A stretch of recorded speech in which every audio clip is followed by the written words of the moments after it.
জুলাই শহীদ স্মৃতি ফাউন্ডেশনের সাধারণ সম্পাদক সার্জিস আলম বলেছেন, সামনে নতুন নির্বাচিত সরকার আসবে, তাই টাকার বিনিময়ে নয়, ভোট দিতে হবে যোগ্য লোক দেখে। দুপুরে পঞ্চগড়ের আটোয়ারি মডেল পাইলট উচ্চ বিদ্যালয় মাঠে উপজেলা প্রশাসনের আয়োজনে শীত বস্ত্র বিতরণ অনুষ্ঠানে তিনি এ কথা বলেন। সার্জিস বলেন, সামনে নতুন নির্বাচিত সরকার আসবে, আর তাই নতুন করে মেম্বার চেয়ারম্যান থেকে শুরু করে এমপি মন্ত্রীও হবে। এ সময় ভোট দেওয়ার ক্ষেত্রে সকলকে সচেতন থাকার আহ্বান জানান তিনি। অনুষ্ঠানে স্থানীয় সরকার এবং যুব ও ক্রীড়া মন্ত্রণালয়ের উপদেষ্টা আসিফ মাহমুদ বলেন, বিগত ফ্যাসিবাদী সরকার দেশের প্রত্যেকটি প্রতিষ্ঠানকে ধ্বংস করেছে। এখন রাষ্ট্রের এই সকল সমস্যা সংস্কার করতে কাজ করছে অন্তর্বর্তী সরকার।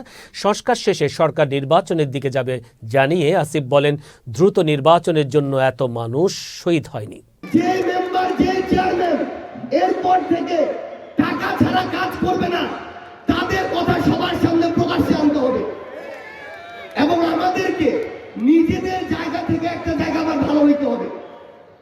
নতুন বাংলাদেশ, নতুন সরকার, সামনে নতুন নির্বাচিত সরকার আসবে। আপনার নতুন করে মেম্বার চেয়ারম্যান থেকে শুরু করে এমপি মন্ত্রী হবে।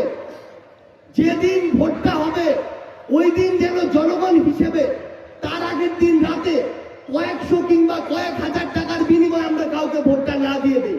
বিগত ফ্যাসিবাদী সরকার বাংলাদেশের প্রত্যেকটি প্রতিষ্ঠানকে যেভাবে ধ্বংস করেছে, আর্থিক ব্যবস্থা থেকে সামাজিক বিভিন্ন প্রতিষ্ঠানকে যেভাবে ধ্বংস করা হয়েছে, আমরা রাষ্ট্রীয় সকল প্রতিষ্ঠানের সংস্কার করতে চাই। আপনারা জানেন সংস্কার কমিশন গঠিত হয়েছে এবং সংস্কার কমিশনগুলোর যেই সময় ছিল 3 মাস, তা প্রায় ফুরিয়ে এসেছে। সংস্কার কমিশনগুলো তাদের